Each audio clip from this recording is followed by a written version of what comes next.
Bismillahirrahmanirrahim. Radhiyallahu ankum.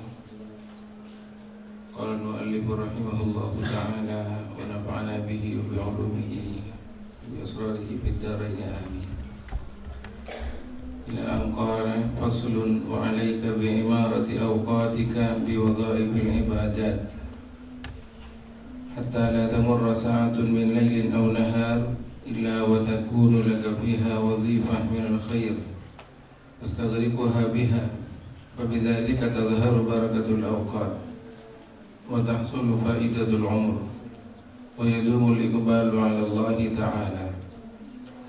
Yanbaghi an taj'ala lima tata'atahu min al-'adat kal-akli wash-shurbi was-sa'yi lil-ma'ash awqatan takhussuha wa'lam annahu la yastaqimu ma'al ihmal hal wa la yasluhu ma'al ighfali bal. Qala hujjatul Islam nafa'allahu bihi. Yanbaghi an tuwazzi'a awqatak wa turattiba awradak wa tu'ayyina li kulli waqtin shughlan la tata'addahu wa la tu'thira fihi siwah. Wa amma man taraka nafsahu muhmalan sudan ihmal al-baha'im yashtaghilu fi kulli waqtin bima ittafaqa kayfa ittafaq fatamdi aktharu awqatihi dha'i'ah wa awqatuka umruka wa umruka ra'su malik wa alayhi aslu tijaratik wa bihi usuluka ila na'imil abad fi jiwari Allahi ta'ala. Fa kullu nafasin min anfasik jawharatun la qimata lah idh la 'iwada lahu wa idha fata fala 'auda lah. Intaha. Wa la yanbaghi an tastaghriqa jami'a awqatik bi wirdin wahid wa in kana afdal al-awrad mathalan fatafutuka bidzalika barakatu ta'addudil awrad wat tanaffuli biha. Fa inna likulli wirdin atharan fil qalb wa nuran wa madadan wa makanatan min Allah laysat li ghairi. Wa aidan idza intaqalta min wirdin ila wirdin aminta bidzalika min as-sa'amah wal kasal wa min ad-dajri wal malal. Qala Ibnu Athaillah Asy-Syadzili rahimahullahu ta'ala lamma 'alima al-haqqu minka wujud al-malal lawana laka ta'at.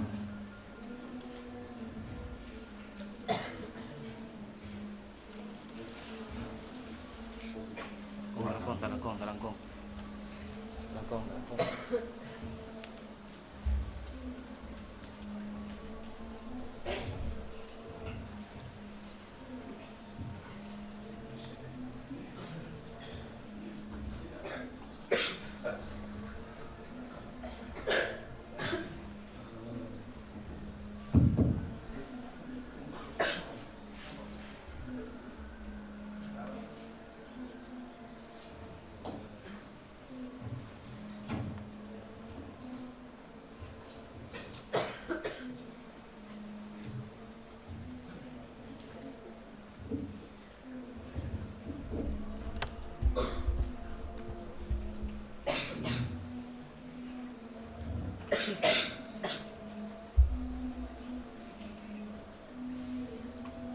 Alhamdulillah Rabbil Alamin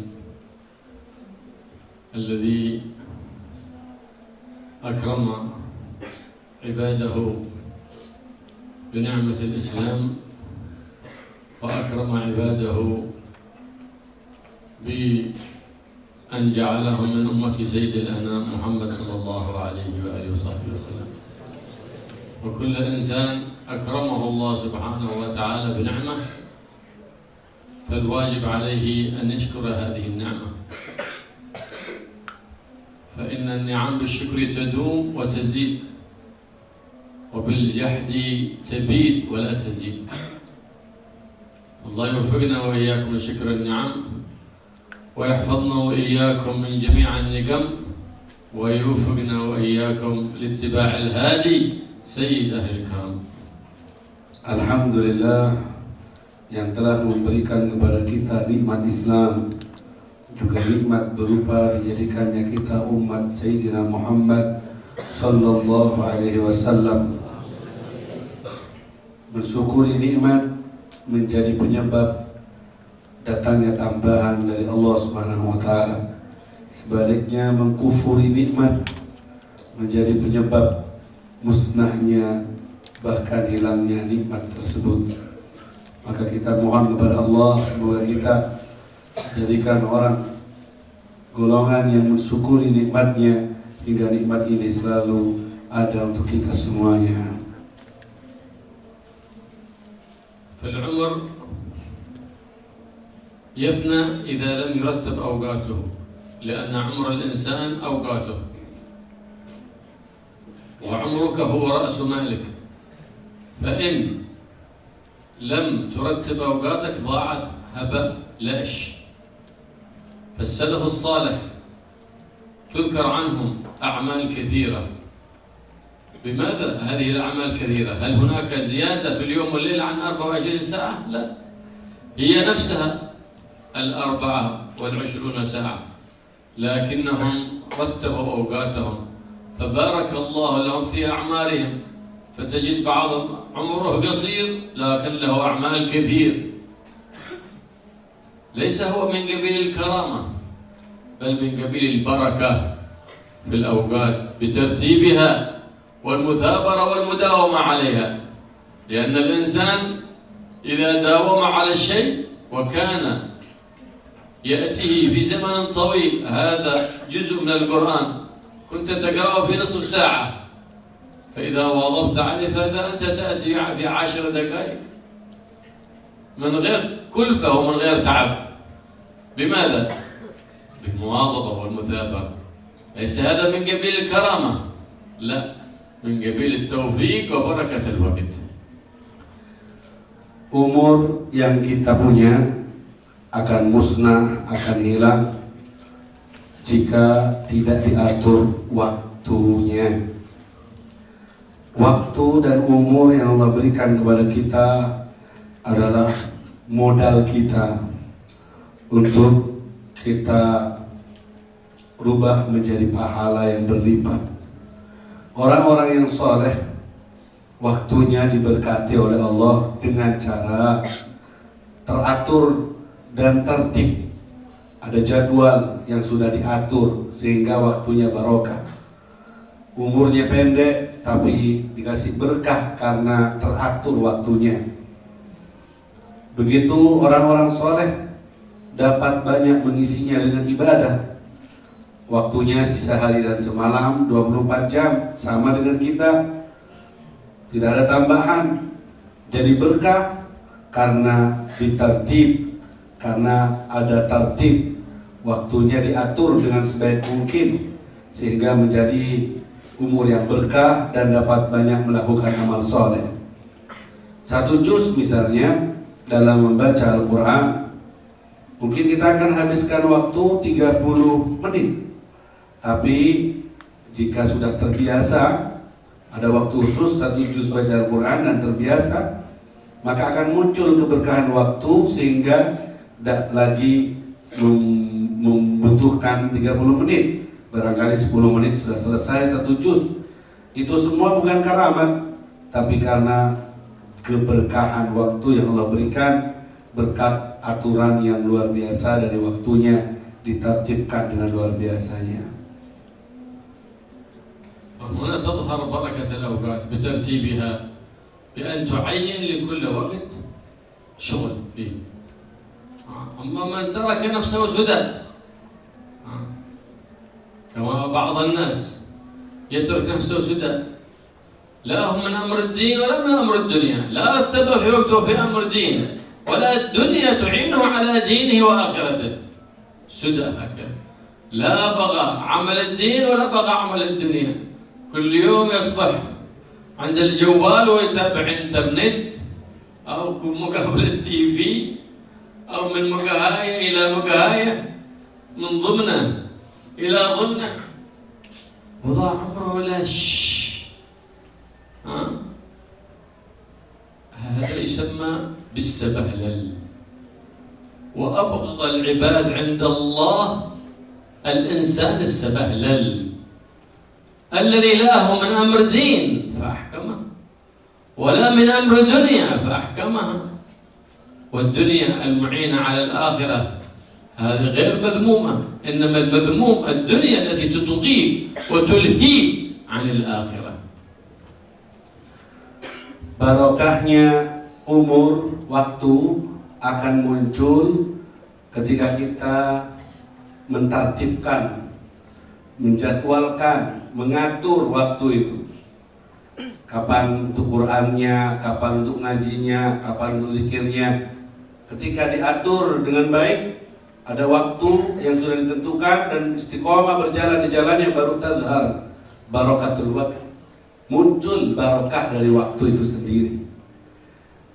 Kalau tidak diatur, tidak dijadwal, tidak ditartibkan, maka umur ini akan hilang begitu saja. Kebanyakan orang zaman sekarang ini sabahlalan. Urusan dunia tidak diluruskan, urusan akhirat juga tidak diluruskan. Waktunya hilang, tidak untuk dunia yang lurus, juga tidak untuk akhirat. Hilang begitu saja, mengikuti siaran-siaran handphonenya, duduk di warung kopi berlama-lama di situ, tidak dapat dunia yang lurus, juga tidak dapat akhirat yang abadi. Ini orang namanya syabahlan, tidak ada tujuan, banyak umurnya terbuang, hilang karena tidak terjadwal dengan baik. Tidak semua urusan dunia itu buruk. Urusan dunia yang sekiranya membantu kita untuk taat kepada Allah, baik jadinya. Dunia itu buruk ketika tidak digunakan untuk membantu kita taqarrub kepada Allah Subhanahu wa taala. Sehingga waktu yang kosong jika diisi untuk dunia yang lurus, itu juga baik. Atau untuk akhirat, itu juga baik. Yang syabahlan, yang tidak baik adalah yang tak punya arah. Tidak untuk dunia yang lurus, juga tidak untuk akhirat yang abadi kebahagiaannya. Makanya harus diatur waktunya biar barokah. نعم سيدنا الشيخ عبد الرحمن السقاف كان يقرأ ختمة بالليل وختمة بالنهار، ثم بالمثابرة والمداومة صار يقرأ ختمتين بالليل وختمتين بالنهار، ثم بعد ذلك صار يقرأ 4 ختمات بالليل و4 ختمات بالنهار. هذا غير أوراده الأخرى، غير أعماله، غير تعليمه، غير قيامه. كل ذلك من بركة ترتيب الأوقات، فإنها إذا تباركت الأوقات تباركت الأعمار، فالوقت القليل القصير يسع أعمال كثيرة. وهذا هو النور الذي يقذفه الله سبحانه وتعالى في عمر الإنسان.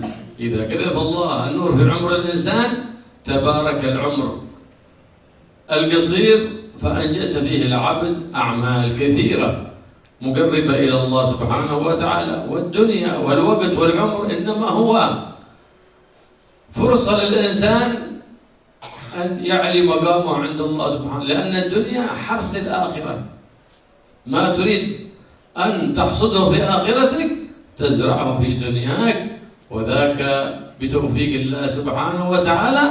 لكن العبد له اختيار، لأن الله سبحانه وتعالى أرشده إلى طريقين. هذا طريق سلك فيه الأنبياء والصالحون، وهذا الطريق سلك فيه الطالحون والفاسدون، فقال لك اختر لنفسك. فالعاقل الذي اختار صحبة الأخيار من الأنبياء والصالحين الأبرار، والأحمق الذي لا يبالي انتبع هذا وهذا. فالذي لا يبالي لم يبل به، فمن لم يبل لم يبل به.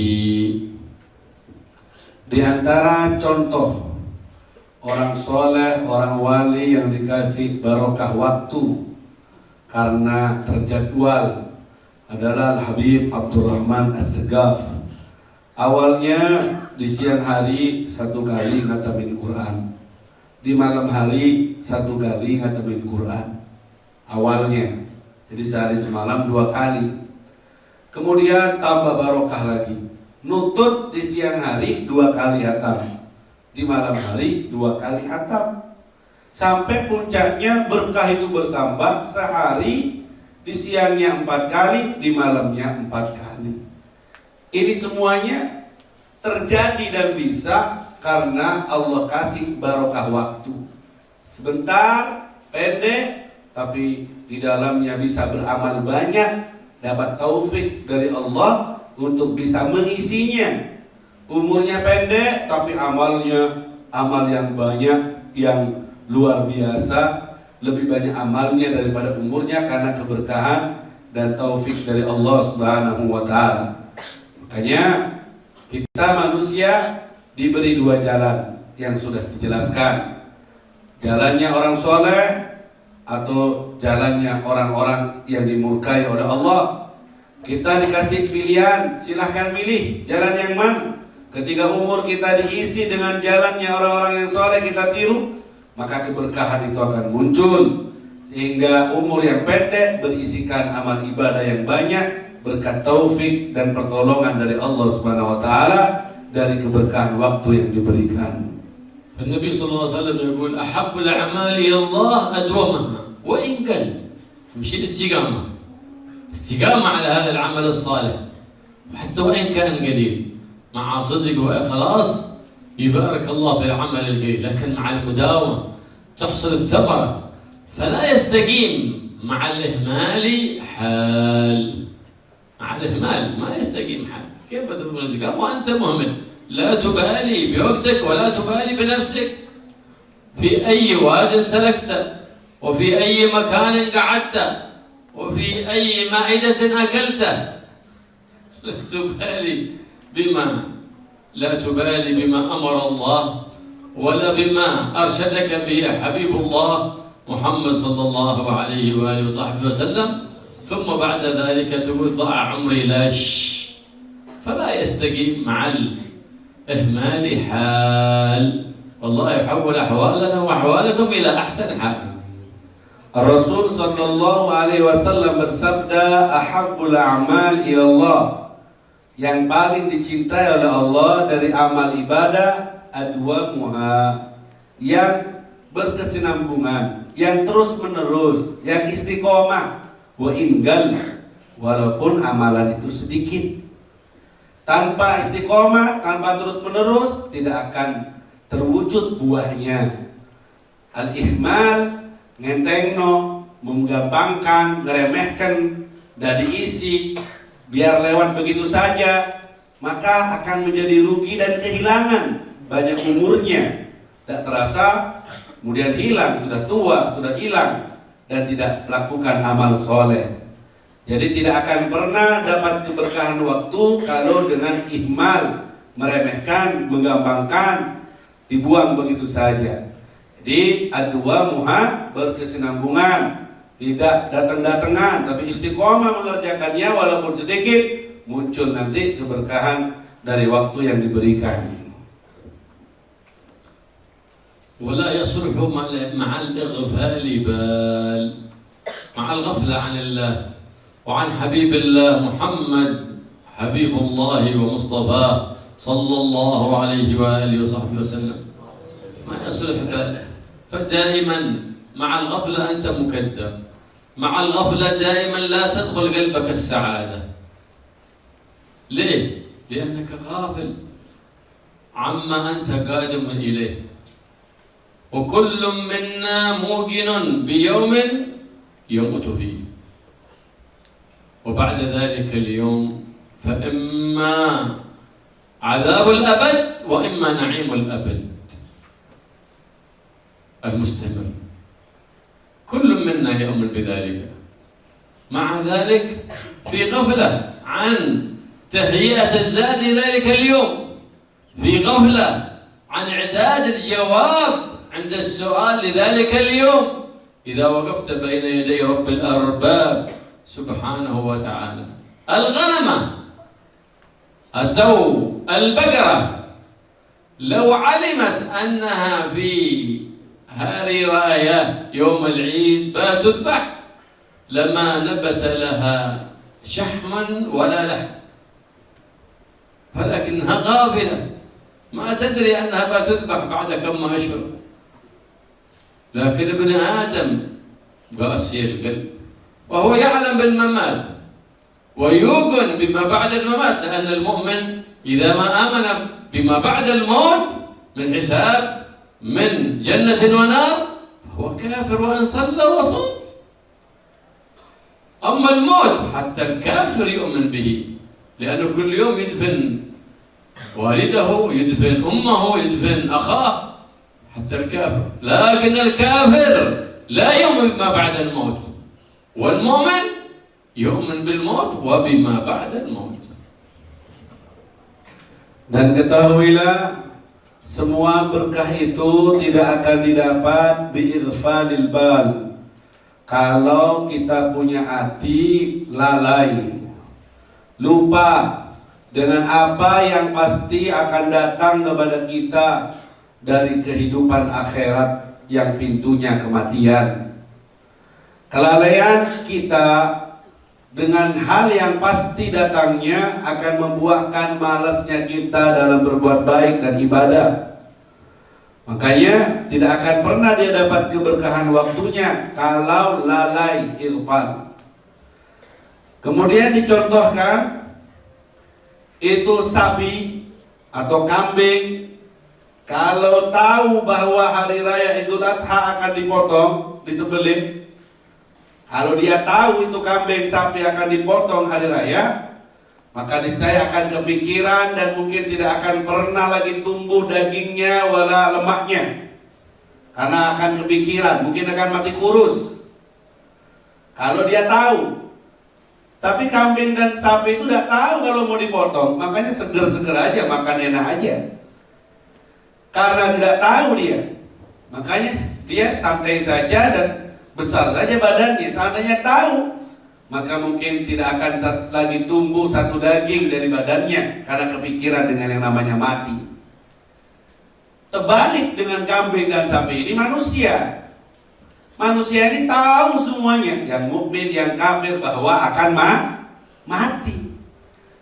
Tapi walaupun sudah tahu bahwa akan mati, akan menghadap Allah semuanya, tapi masih saja dia lalai, masih saja dia tumbuh senang tenang hidup di dunia, tak kepikiran, padahal yakin akan mati.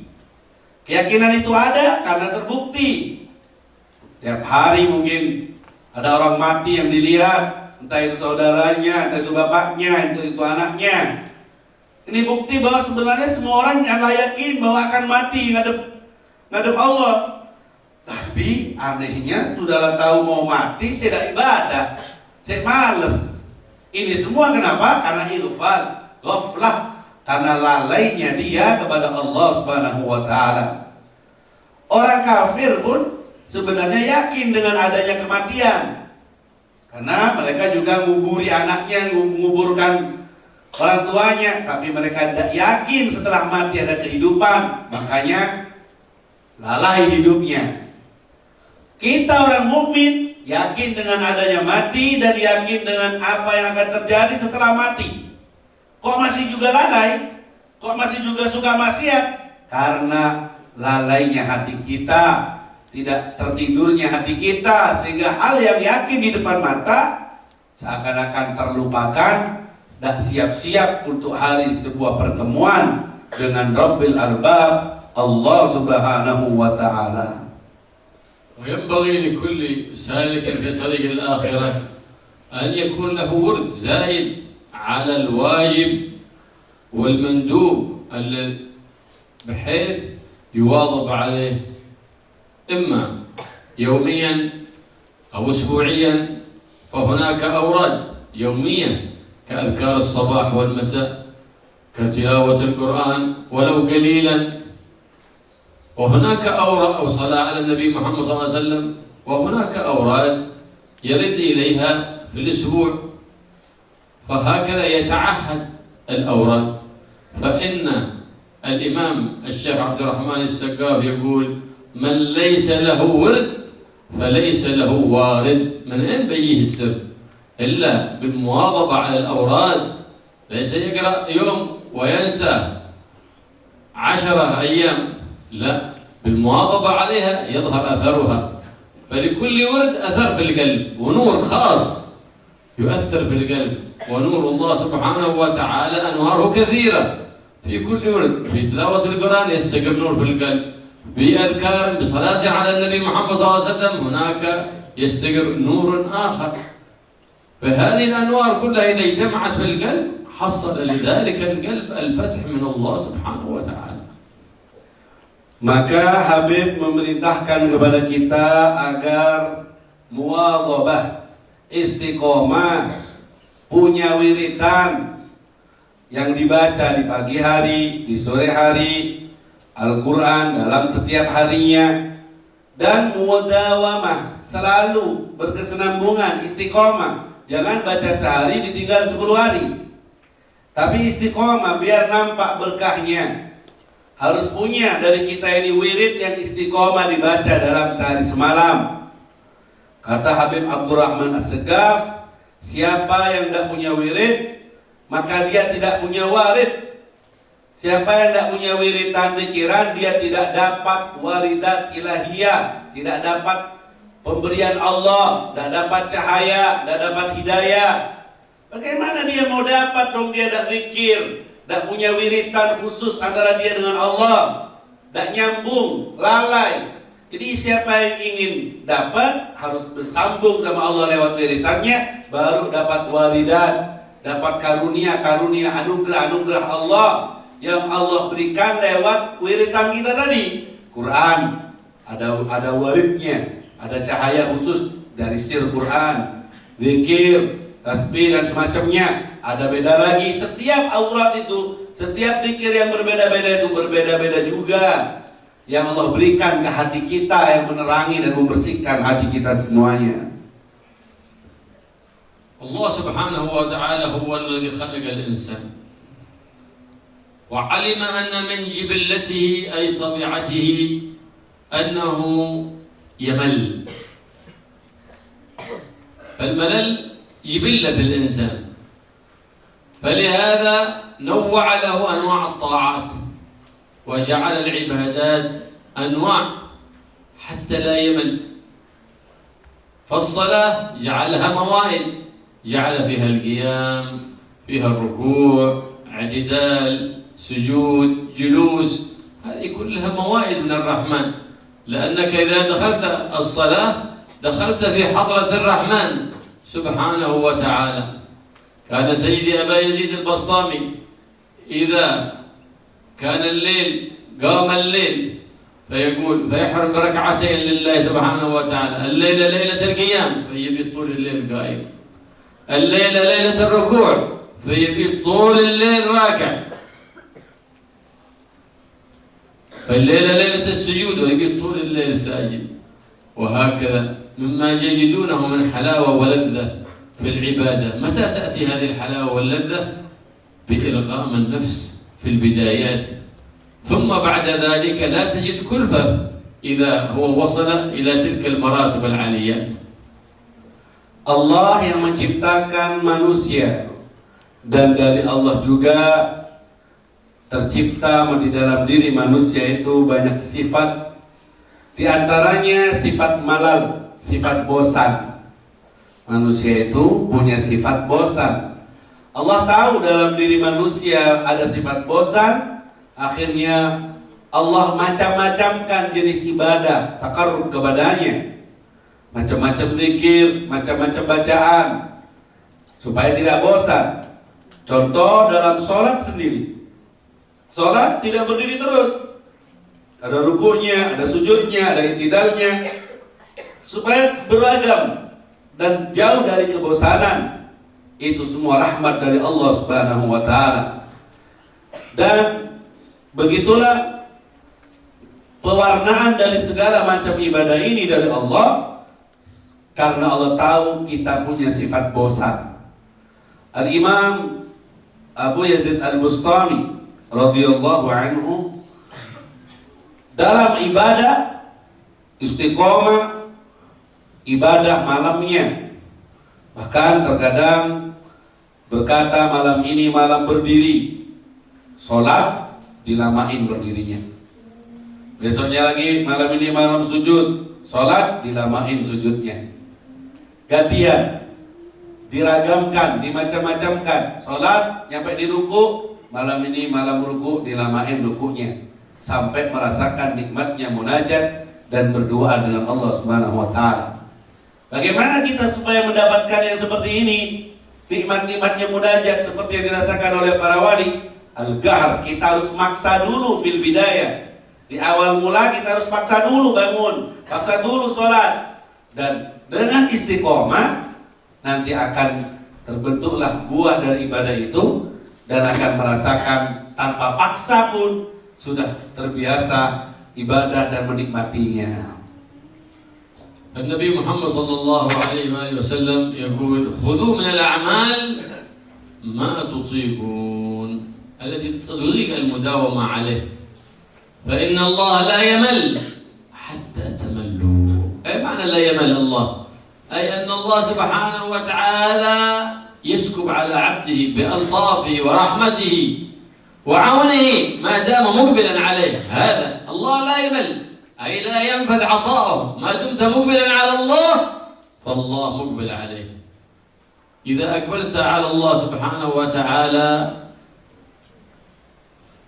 شبرا أقبل الله عليك ذراعا، أقبلت عليه ذراعا أقبل إليك باعا، فإن أقبلت عليه باعا أتاك يهرول. بمعنى ذلك أي أن الله سبحانه وتعالى زادك من رحمته ولطفه ونصرته في جميع أحوالك. هذا هو إقبال الله سبحانه وتعالى على العبد ما دام العبد مقبلا على الله، فإن الله لا يمل حتى تملوا، أي أن الله لا ينقطع عطاءه على عبده ولطفه ورحمته ونصرته ما دام العبد مقبلا على مولاه سبحانه وتعالى. Di dalam hadis Ar-Rasul sallallahu alaihi wasallam bersabda, "Khudhu minal a'mal ma tutiqun." Ambillah bagian dari amal ibadah semampu kalian, yang kalian mampu. Ambil dari bagian ibadah yang kalian mampu. Jangan memaksa ambil yang gede, yang besar kemudian ditinggal. Ambil yang kalian mampu dan istiqomah. Berapa yang kalian mampu dari zikir khusus, silakan, dan istiqomah. Innallaha la yamallu. Allah tidak bosan untuk terus memberi kepada hamba-hambanya rahmatnya, anugerahnya, hidayahnya, sampai kalian sendiri yang bosan. Artinya Allah tidak akan pernah memberhentikan karunia-Nya, akan terus mengalir, akan terus dituangkan selagi kalian mukbil, maju, sekalian-kalian mengharap. Selagi kalian tetap maju dan berharap meminta, maka Allah pun terus memberi.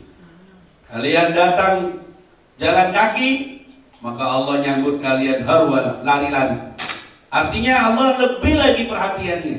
Selagi kalian maju, Allah lebih maju lagi. Satu jengkal, Allah maju lagi, lebih dekat ke kalian. Satu dhira. Dan seterusnya. Ini adalah bentuk dari besarnya perhatian Allah kepada hambanya.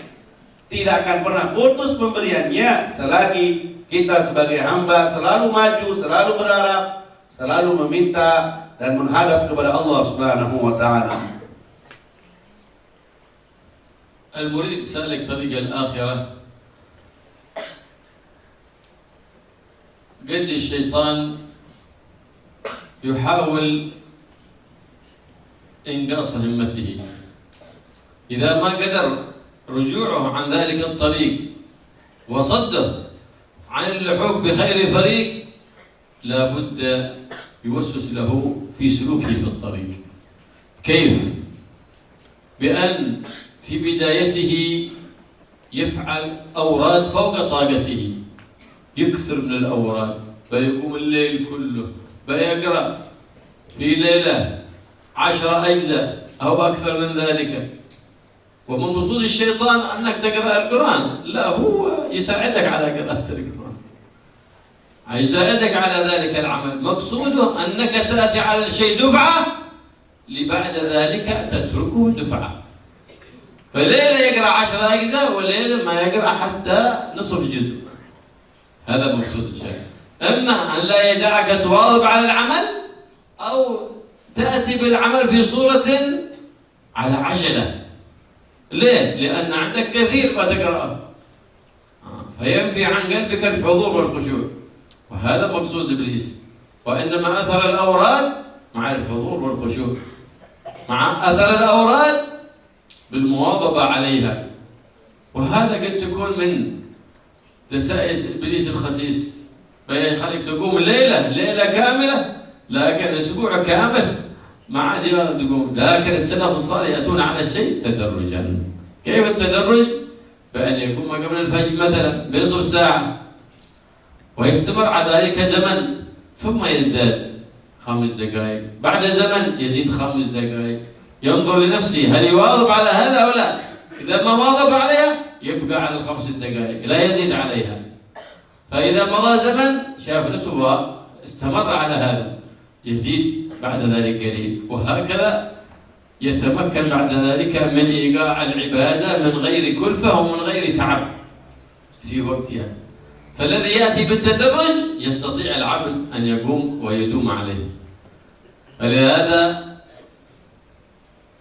إن الدوام على الأعمال صعب في الرجال، ولكل من الرجال يحب الوصول إلى درجات أهل الكمال، لكن عزيز في الرجال ثبات في صالح الأعمال.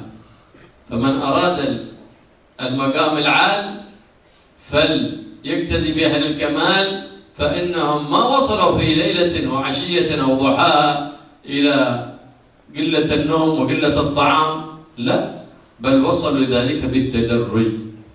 فما يقرأ أحد في ترجمة أحد من الأولياء يقول هذا يكتفي من النوم بكذا أو من الطعام بكذا، بعدين بيصاب بعدين بأميبيا أو تيبيز، فجأة تقلل الطعام أنت من غير ترتيب، يصاب بصداع، بعدين قلل النوم على غير قاعدة، يحتاج إلى كوبي حتى يقدر بالصداع. لا، بالتدرج ما يصيب بألم ولا أذى، بل بتزيد صحة وعافية. Orang yang berjalan mendekatkan diri kepada Allah, para muridin pastinya banyak dapat gangguan.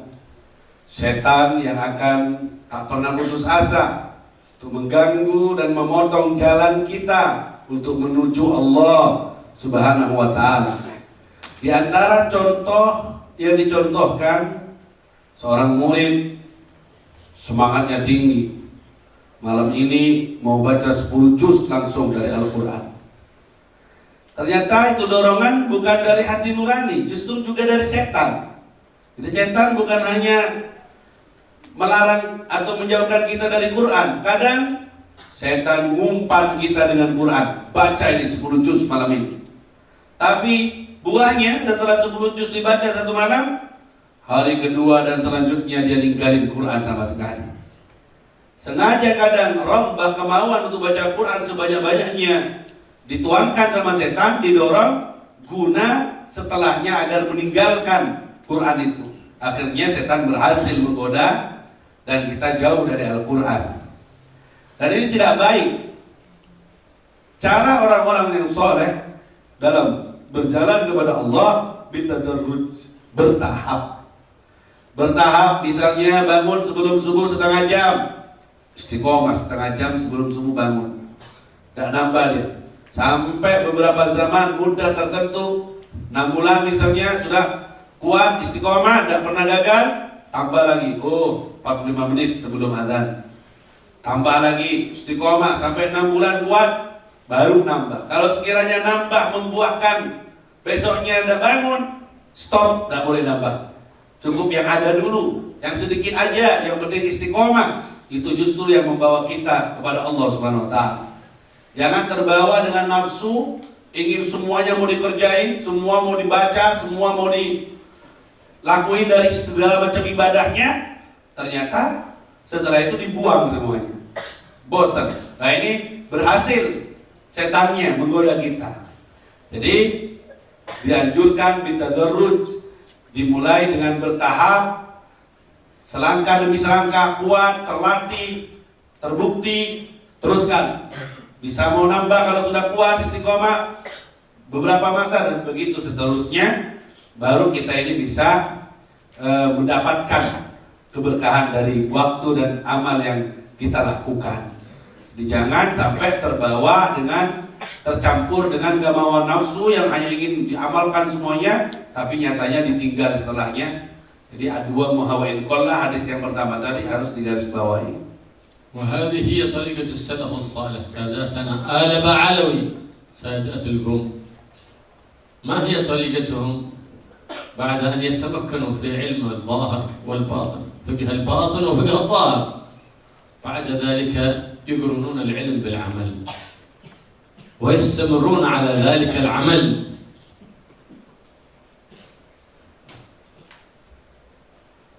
ولا يخلطون العمل بشيء من الشوائب من رياء أو عجب أو كبر أو نحو ذلك من محبطات الأعمال.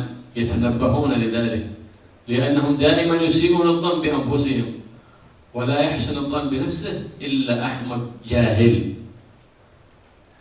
فكانوا على هذه الاستقامة من قرن العلم بالعمل. بعد ذلك وقرنوا ذلك بالأخلاق الكريمة اقتداء بالنبي الكريم محمد صلى الله عليه وآله وصحبه وسلم. وبعد ذلك واظبوا على أوراد، وعلمنا معنى الأوراد هنا هو زائد على الواجب وزائد على السنة. أقول أنا من ورادي صلاة الوتر، هي أصلا سنة. من أورادي صلاة الضحى، لا هذا ما ورد، هذا سنة لك النبي محمد صلى الله عليه وسلم. هذا ورد زايد على السنة، أذكار الصباح والمساء، هذا أصلا سلب لنا النبي محمد صلى الله عليه وسلم. ما زاد على ذلك يقال له ورد، كما كان سيدي علي زين العابدين قدس الله روحه له كل ليلة 1000 ركعة.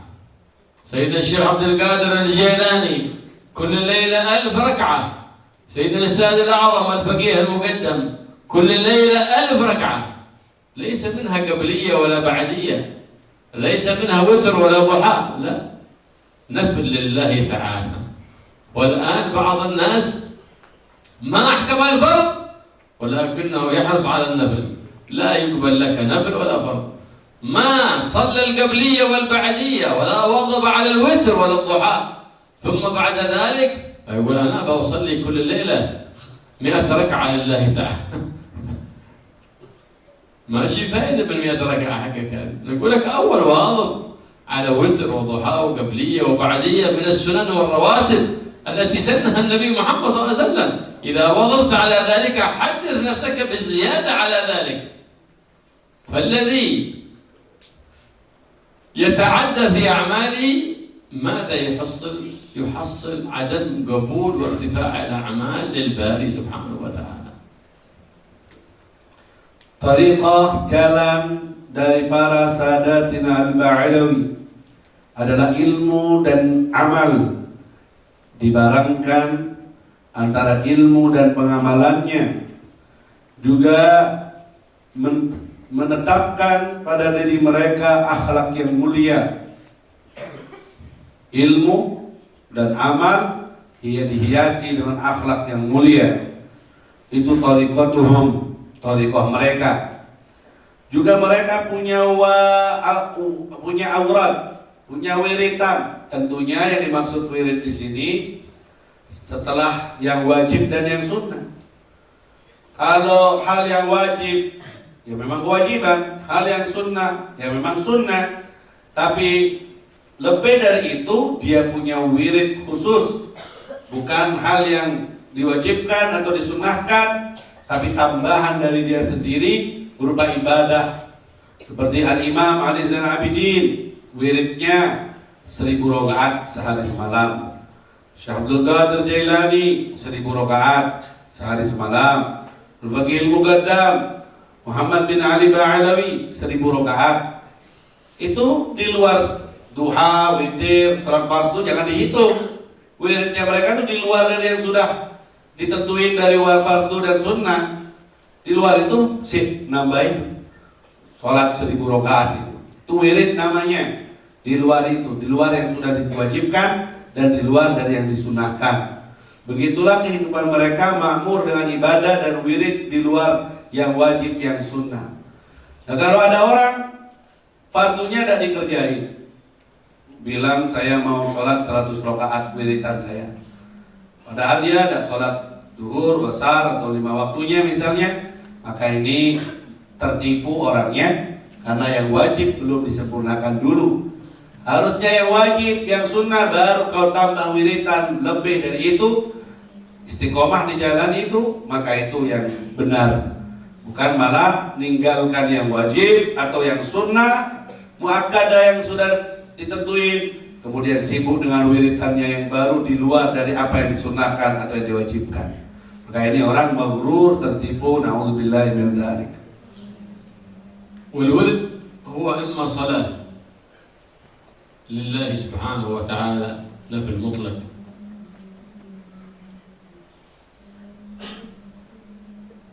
وينوع الإنسان أوراده حتى لا يعتريه الملل.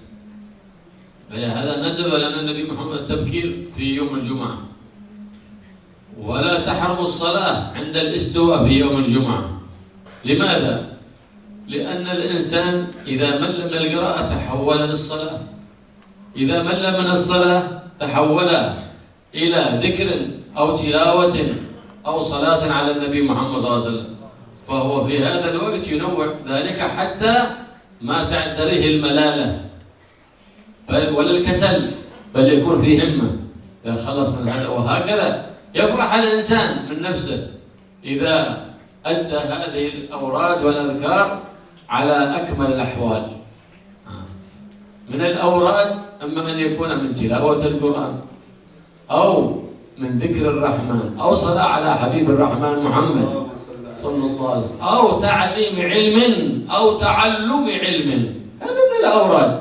أنا في هذه الحلقة عندي كذا كذا، ما يوم ليش ما جيت؟ قال أنا مشغول. قال وهذه الحلقة من الشغل.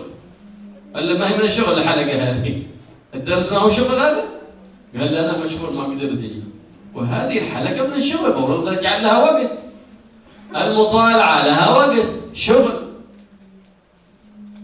ما هو لا وقت. إذا حضر عند هذا الكتاب يحضر، وإن حضر هذا الكتاب يحضر، وإذا حصل أي كتاب يقرأ. هذا إذن ما رتب أوقاته، ترى أوقاته تركها سدى وعمرها بما اتفق وكيف اتفق. فلا يتبارك الوقت ولا يتبارك العمر إلا إذا رتبت أوقاتك على أحسن الوجوه. هنا تتبارك الأعمار بترتيب الأوقات، بترتيب الأوقات تتبارك الأعمار. ترتب وقتك ترى العجب العجاب من البركة في الوقت. الله يجعل أوقاتنا مباركة ويجعلنا وإياكم موفقين لفعل الخيرات واقتداء بالنبي محمد سيد السادات صلى الله عليه وآله وسلم. Di antara yang wirid seperti sholat juga bisa dijadikan wiridan seperti yang dicontohin tadi. Ma'adis dan Abidin 1000 rakaat dalam sehari semalamnya. Banyak macamnya wirid yang bisa diamalkan, banyak macamnya, dan beragam biar tidak bosan. Seperti tadi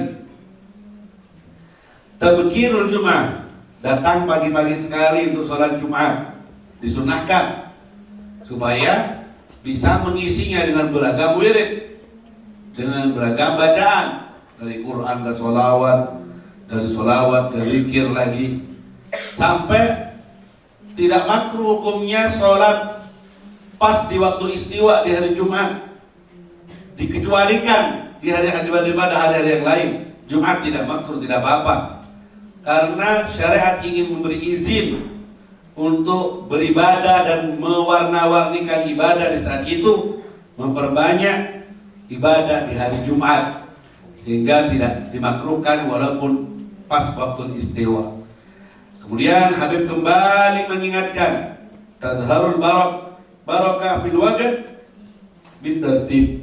Barokah waktu akan muncul kalau diatur waktunya. Sekali lagi pelajaran ini santri semuanya, diatur waktunya supaya nampak muncul barokah dari waktu itu. kapan baca ininya, kapan zikirnya, kapan belajarnya, kapan mutolaahnya.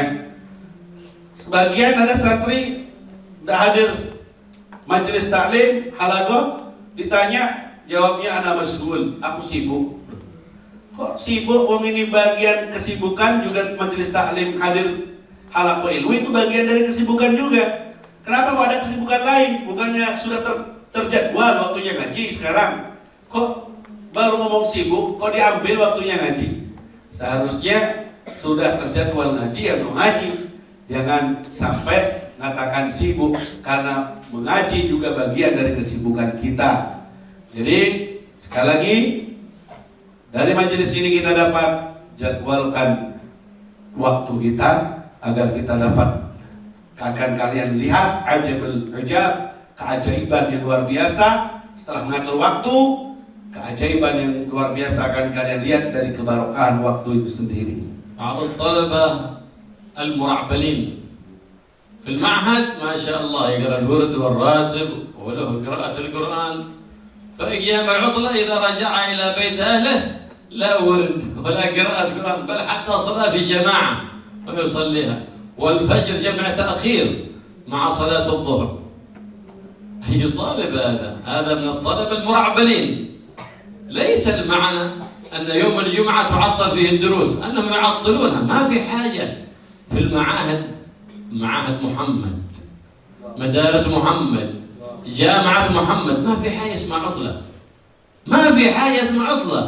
هذا على نظام مدارس النصارى، جعلوا عطلة نصف السنة وعطلة آخر السنة من العطال، عطلوا من العطال، سموها عطلة، لأن الطلبة يتعطلون وتتغير أخلاقهم في تلك المدة. فاهم تمام. يوم الجمعة يعطلون الدروس، لأن في يوم الجمعة وليلة الجمعة أكثر الأوراد والأذكار تتجمع في ليلة الجمعة، فلهذا عطلوا الدروس احتفالا بعيد المسلمين في هذا اليوم. فلهذا هناك أوراد كثير من السور المأثورات، أوراد كثير من الصلاة على النبي محمد صلى الله عليه وسلم.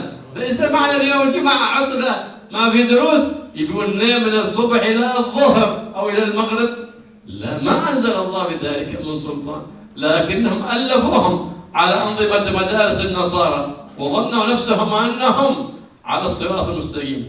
مدارس محمد ما تقتدي إلا بمحمد، معاهد محمد وأربطة محمد ما تقتدي إلا بمنهج محمد. فما بالنا في هذا الزمان نقول نريد معاهد محمد وأربطة محمد وجامعة محمد، ونحن نمشي على خلاف نظام محمد. فأي نتيجة بنحصلها من هذا؟ ما بنحصل نتيجة. حتى في رمضان إنما يعطلون الدروس لأنه يزيدون من وردهم في تلاوة القرآن، وليس المعنى أن الدروس تعطل في رمضان أن خلاص ينام الإنسان من الفجر إلى المغرب. لا، ما أنزل الله به من سلطان. أعرف طريقة السلف، ما هو ناس يقولون كلام السلف ولا يعرفون السلف ولا يعرفون كلام السلف ولا عرفوا حتى طريقة السلف، فيفسرون بحسب أهوائهم وآرائهم، فضلوا أنفسهم وضلوا طلبتهم والمساكين، ضحية من الضحايا، نسأل الله العافية والسلامة. فإن لم تحكم الرماية فاسند القوس لباريه، فيعرفك الطريق المستقيم حتى لا تضيع ولا تتبهلل ولا تكون مسهبل، ولا من المسهبلين ولا من الذين لا أحسنوا دين ولا أحسنوا دنيا، نسأل الله العافية والسلامة. فاستقم كما أمرت، قال الله سبحانه وتعالى لحبيب محمد استقم. من؟ سيد المستقيمين محمد، سيد العارفين محمد، الله يخاطبه استقم كما أمرت.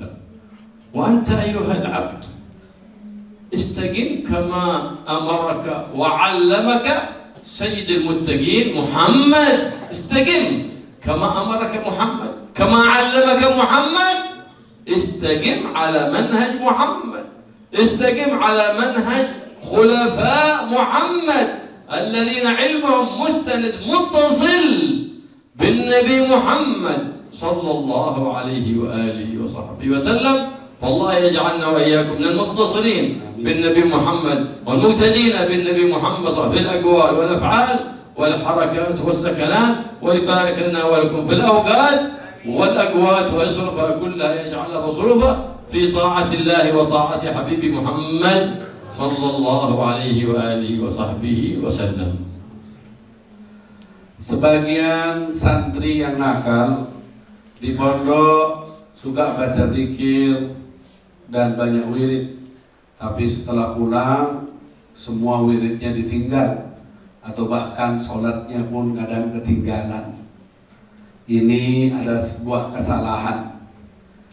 Sebenarnya kalau mengikuti madrasah baginda Nabi Muhammad SAW, tidak ada yang namanya utlah atau libur. Di masa sekarang justru masa libur menjadi masa penghancur dari apa yang sudah dibangun semasa mondok, istiqomah dalam sholat jamaah, zikir dan wiridnya, liburan maulid, liburan Ramadan, pulang, tambah kocar kacir, hancur semuanya.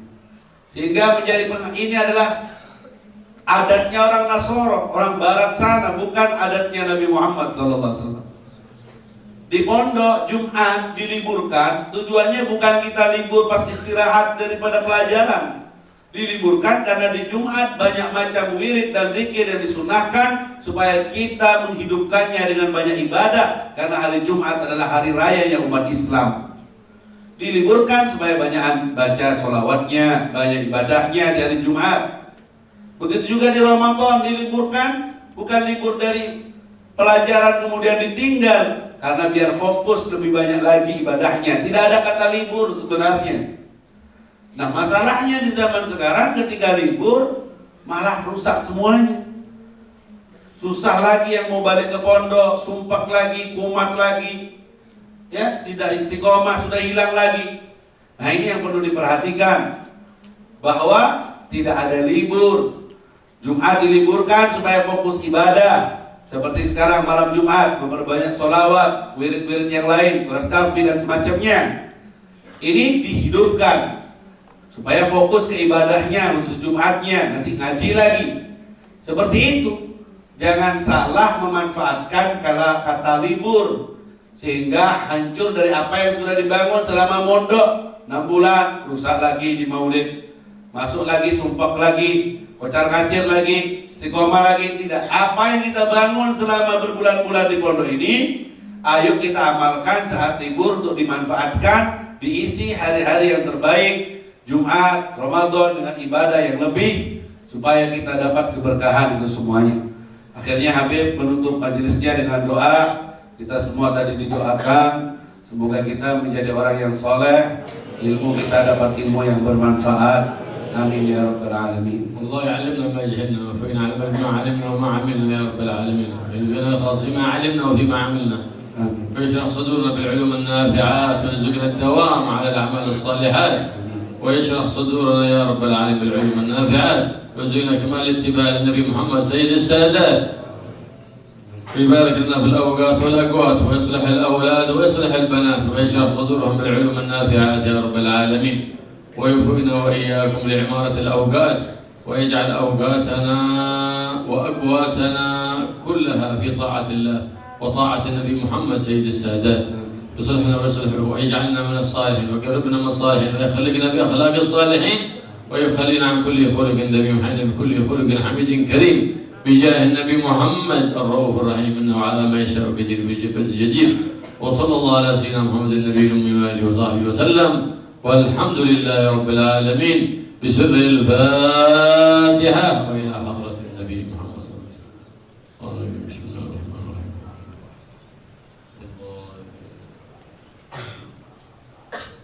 بسم الله الرحمن الرحيم. ربنا انفعنا بما علمتنا وعلمنا الذي ينفعنا وبفقهنا وفقه أهلنا وقربة لنا في ديننا مع أهل القدر أنثى وذكر.